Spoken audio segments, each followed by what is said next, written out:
Hello everyone, in this video I will be explaining every detail about why I did everything in my VCube 6 modification tutorial. Now I recommend that you watch that video first because I will be making lots of references to it, and you'll just be very confused. So go ahead and click on that video right now, the link is in the description. Alright, now before I start explaining stuff, I need to give you some information about the VCube 6. Now really, the VCube 6 uses the same mechanism as the VCube 7 here. It's just that this inner layer here on the VCube 7 is really just hidden below all of the other pieces on the V6 here. But there is a problem that arises from using this method in even layered cubes. How do you fix this layer when it gets out of alignment here? And I'm sure you're well aware of it. You can't move the perpendicular layers at all, except you can move these layers. So how do you get that layer back in alignment? Alright, now the Eachine 4x4 company ran into the same problem in keeping this inner mechanism in alignment. So what they did is they added this bump to the core, and it affects all three axes. So what happens when a centerpiece is bumped up against this bump? It gets caught on it and keeps the inner mechanism in alignment. So why couldn't they just simply do this on the VCube 6? Well, as I'm sure you know, the VCube quality is greatly better than the Eachine quality. And in the VCube mechanism, these edge pieces go all the way down to the core, and these inner pieces are way up here on the top. While on the Eachine 4x4, these inner pieces go all the way down to this bump right here, but these inner edges don't go anywhere near the core. So if you were to put a bump or something in the core, it would affect these inner edges. And let me show you what happens. And let me demonstrate this on the VCube 7. While it would work, it would keep that inner mechanism in alignment, but when you would only turn the outer layer, the inner layer would also move with it. This would create a lot of extra friction that would be very annoying to deal with. So it's just not worth it to do it on a VCube 6. And I'll explain more about this later on. And to counter this, the VCube company added the clicking mechanism. And this is how it works. Notice that you can see the snapped pieces there and the snap pieces there.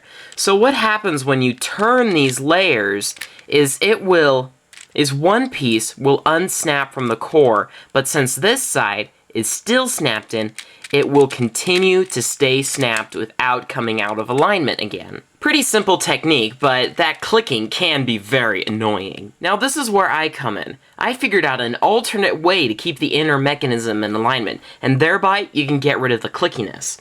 I'll demonstrate it on my VCube 7 here.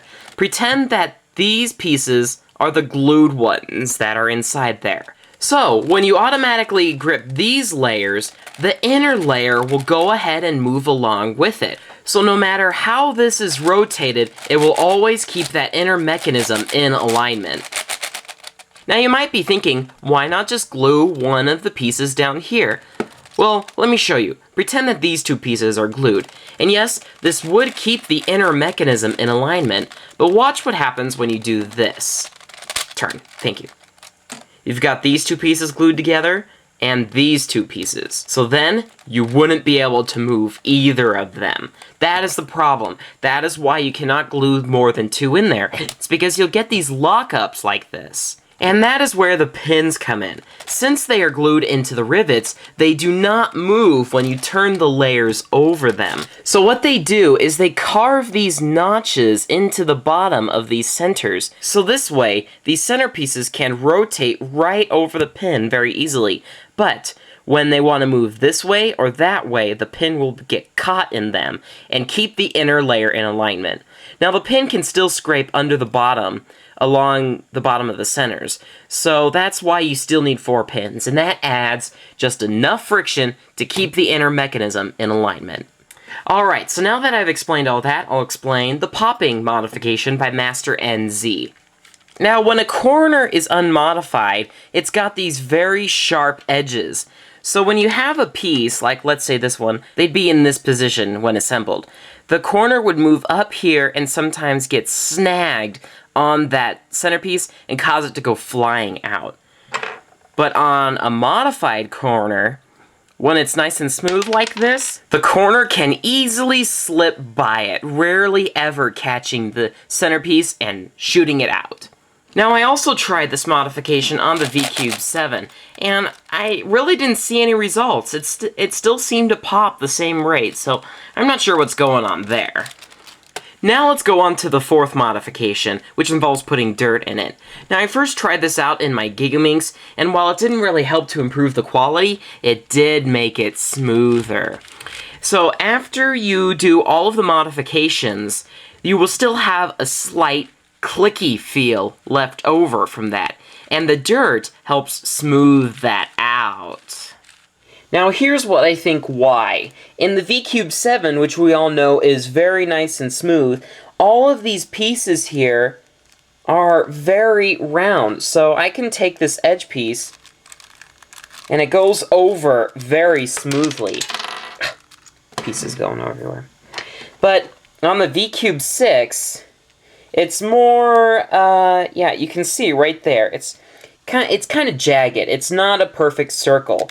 So it's kind of rough going all around. And I believe that's what causes the additional clicking. So the dirt just helps to smooth down the points of high friction in there. So if you feel closely, you will still feel it ever so slightly. But yeah, it is much smoother than before. So just like with the Gigaminx, it doesn't really help to improve the quality, it just makes it smoother. Alright, so I believe I have explained everything in my modification video, and I just want to add in a little more information. The first person to do something like this was Scott Bedard on the Twisty Puzzles forum sites. And what he did in his instructions is he took these 3 large inner pieces, and he glued them all to the core like this. Just like that. Alright, now imagine this on the VCube 7. Pretend that these pieces are the glued pieces to the core. So what would happen is, when you would turn this layer, you would also be turning the inner layer with it. And just like I said, what would happen is if you glued like a bump in there, the outer layers would have a lot more friction to it. Now, I first decided to try out this modification, and I was not happy with it at all. Scott said to use tons of lubrication, but I found that just did not help. So just like a whole lot of other people, I did not have good results out of it. It was great to have 3 axes that turned smoothly, but the other 3 just turned very difficult. So I just got to thinking of what would be a good alternate way to keep that inner mechanism in alignment, and I came up with one. So yay!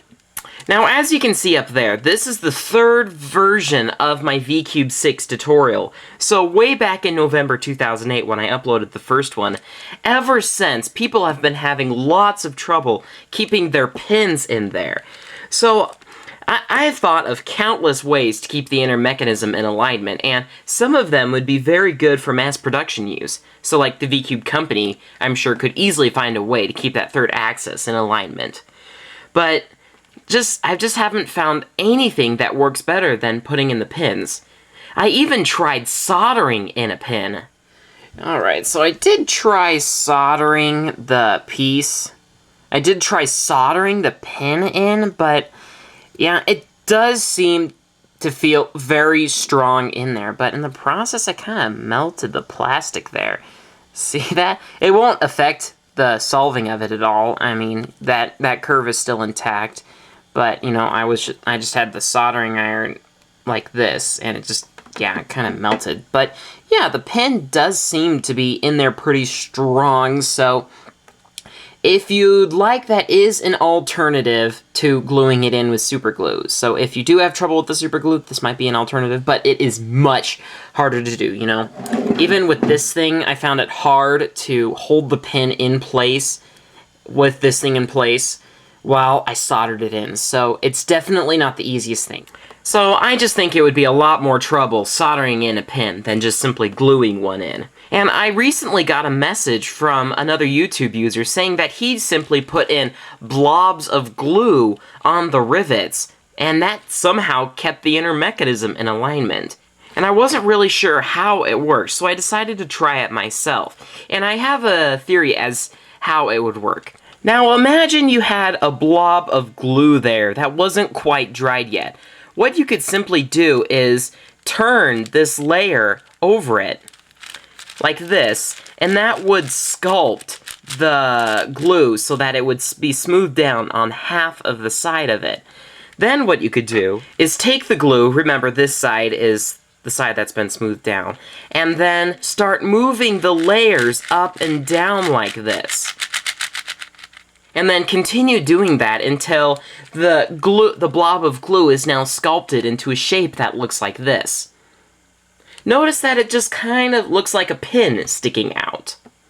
So my theory is that this YouTube user who tried it ended up getting his blobs of glue sculpted something like this. And I did try it with like some sort of glue, but it ended up just popping off. And I tried using my normal super glue, but that would only super glue like a layer of the stuff down. So it would pop off again, yet the layer would still be super glued down there. So no matter how many times I'd use the super glue, it would always continue popping off. And I even tried using the identical glue that he used, which was like Quick Grip glue, but it seemed too soft, and it just did not work at all. And plus, it got a lot of the glue on the inner layers, so now it's kind of stiff right now. Although I'm expecting it to eventually wear off. I'm sure it will. So these layers turn rather smoothly, and then this is kind of stiff. So that method does seem to have its potential, but if there is a simple way to do it, I don't think it'll be any easier to do than gluing in those pins. Alright, that's everything I have to say in this video. Goodbye!